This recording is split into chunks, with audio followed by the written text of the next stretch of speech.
Hi there everyone, it's Rob from Glas Data here today, and I'm going to show you how to set up your email data importer so that you can automatically ingest data sent via email into your system. Okay, so let's get started. If I'm going to log into my account here, and you need to do several things. Okay, so to import data via email, you need to have a verified sender email address. You need to set up a recipient email address, that's the address that you're going to send the data to, and you need an API key. Okay, so let's go and start by setting up a verified sender email address. So the first thing you want to do is go to the settings, and that's a little cog icon in the navbar. And you'll see that under the profile section, we've got this sender email addresses section. So these are email addresses which we trust and from which you can send us information. So in order to add a new one, just simply hit the pencil icon and then type the email address that you want to send from. So I'm going to just do from the same email address as this account, so robertglas-data.com. Hit the tick button, and then you'll see that we get this email address listed, and you'll also see that the email address is awaiting verification. Okay, so what you're going to do is you're going to receive an email with a link in it. You simply click the link, and then the email address will be verified. So I'm going to pause the video and go and do that quickly. Okay, so that's verified. So if I hit the refresh button here, you'll see, yeah, we get a nice tick next to that email address. That means that this email address is now trusted, and we can use this to send data to the system. So the next thing we need to do is go and set up a recipient email address and an API key. So we want to go to the toolshed, that's this icon here in the navbar, and you want to find the data import tool. Okay, now this is a tool that you'd normally use to manually import spreadsheets, but we're obviously going to be setting up to automatically do this when an email is received. So the first thing we need to do is request an API key. Now we're going to be putting the API key into the subject of the emails that we send, and we simply use this to validate that the email is being sent from the right person, that we trust it, and then to send data to the right account. So just hit the request API key button. It's going to explain to you all the permissions that we are then granting. Just hit the allow button, and you'll then see the API key appear. You can hit the show button and it will give you the plain text version, and then a little copy icon will appear on the right hand side, and you can use that to copy the API key. So if you ever need to grab it, that's how you do it. And then the final thing we're going to do now is set up a recipient. So we're going to switch to the email setup by clicking this blue button. And you're going to see this screen here. So this is basically where we set up the email address to where we're going to send the data. So first of all, it's saying which email address are you going to send it from. We've only got one that we've set up. That's the one we set up in the settings earlier, robertglasdata.com. So I'm going to click that. I'm going to set up a new recipient just called demo, demo.general@mail.glas-data.com is going to be the recipient.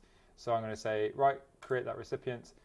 And then you're going to get taken to this screen where we then have to say the structure of the CSV file that we're going to be importing. Now it's worth noting, if you read these instructions here, that we have to send CSV files. If you send Excel files, sadly at the moment that will fail. So make sure that you're sending CSV files, and make sure that you have an example CSV file with you of the type of file that you're going to be sending. So if it's the same file, it should be the same structure every single time. So we just hit the start import button. I have an example file here, just called VDD export, so I'm going to open that up. Now it's going to ask you whether you want to, now this is very similar to manually importing data, but it's going to ask you whether you want to create a new topic or add your data to an existing topic. So for the purpose of this, I'm going to be creating a new topic called demo. Then it's going to ask you the column which identifies the asset, and I have a convenient column in my spreadsheet just called asset name. If you're unfamiliar with exactly what all of this is, then check out the other tutorials that explain this. It's then going to ask you for the date column, which is required. So I have a column here called timestamp. And then it's going to ask me which other columns I'd like to import. And in this case, I just want to import the VDD column. Okay. For those of you who aren't familiar with it, VDD is the battery level inside some IoT devices that we have attached to a different account. You also have the opportunity, so by default, this is going to save the structure of this spreadsheet, of this CSV file, so that when we receive future ones, we know how to process it. But it's also going to process this a CSV file and add the data to the account. Now, if you don't want to add this data, let's say you've already added this data, or you don't, for whatever reason, you don't want to add the data to the account, you can check this button, Save Only Structure. And what that means is that no data is going to be added, but we're going to recognize the structure of the CSV file so that when you send us new ones, we're going to be able to process it in the correct way. And I'm going to do this here. And then I'm just going to hit Save Setup. And you'll get a message saying data imported. And then if you go to the My Data section, you'll see that we've already set up a topic called Demo, but if you click on it, it's completely empty because we haven't received any data yet.